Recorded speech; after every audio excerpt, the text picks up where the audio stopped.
Okay, so I heard this story from a girl I was dating a while ago, and she like knows people I know, right?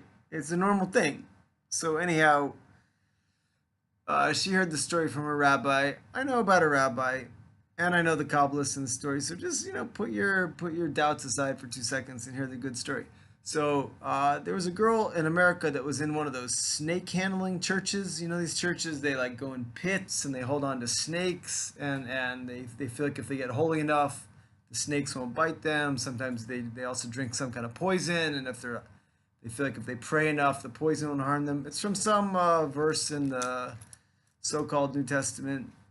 I apologize for the fighting words, but we just don't recognize it as the New Testament, so I have to make that clear.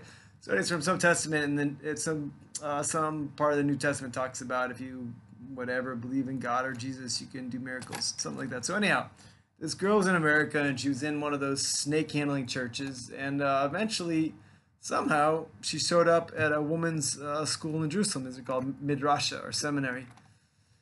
So one day, she went to the head rabbi and she said, "All right, it's time for me to leave." And he told her, "Why? Why are you going so fast? You're doing great. You're learning all this stuff." And she was like, "My friend told me it's time to go." He was like, "What friend?" She said, "I have this like invisible friend, kind of spiritual spiritual friend." So, being a very sharp guy, he said, "Oh, okay, no problem. I understand if it's time for you to go. If your friend told you, that's great. I just want you to meet one of my friends before you go." So he took her to Rav Yaakov Hillel, who in the Sephardi world is one of the great Kabbalists of this generation. I used to go to him a lot. He's a really special person. I could go on and on about how special he is. So he brought the girl to Rav Yaakov Hillel, and Rav Yaakov Hillel right away did some long, we can't call it an incantation because that connotates witchcraft, which we're on a different page from. He did a long Jewish prayer, and she said, like, "Hey, what happened? What'd you do? My friend is gone." And Rav Yaakov Hillel predictably said, uh, "That friend you had was like a huge demon, and you know, said that thing would have been sticking on to you for the rest of your life if I hadn't just done that." So obviously, she might have got it, in the snake pits or something, or maybe she got it at a rave. Who knows? Uh, the point is, it's easy for a lot of you to say, "Come on, I don't believe it." Well, all I can say is personally, before I was religious, basically the reason I became religious was I was very deep in the New Age stuff and different Eastern paths, and I started to have some strange personal experiences with like ghosts and demons and this kind of realm. And I realized I don't know what I'm up to. I don't know, which way is up. But just kind of improvising. I always like to make stuff up as I go along, so it's kind of improvising and having a grand old time. And I realized I was way in over my head. So that's when I started to gravitate towards the Israelite tradition. And thank God, because I cleared that stuff up. Not that I'm like 100% pure now, but I used to have, all these problems with that kind of realm.